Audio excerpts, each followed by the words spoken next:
Welcome friends. আজকের আমরা যে ফ্রেজটা নিয়ে ডিসকাস করব সেটা হলো ইট ইজ টাইম টু।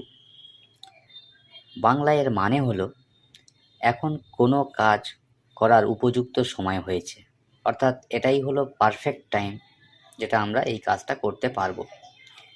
তো ফ্রেজটাকে আরও বেশি ভালো বোঝার জন্য আমরা কয়েকটা এক্সাম্পলস নেব।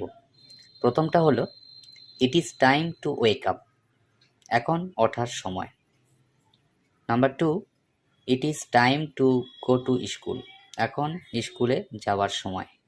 Number 3, it is time to take your medicine, এখন তোমার ওষুধ খাওয়ার সময়। Number 4, it is time to do your homework, এখন তোমার হোমওয়ার্ক করার সময়। Number 5, it is time to eat lunch, এখন দুপুরের খাবার খাওয়ার সময়। Number 6, it is time to play outside, এখন বাইরে খেলতে যাওয়ার সময়। Number 7, it is time two water the plants, এখন গাছগুলোতে জল দেওয়ার সময়। Number 8, it is time to go to bed, এখন ঘুমোতে যাওয়ার সময়। Number 9, it is time to clean your room, এখন তোমার ঘর পরিষ্কার করার সময়।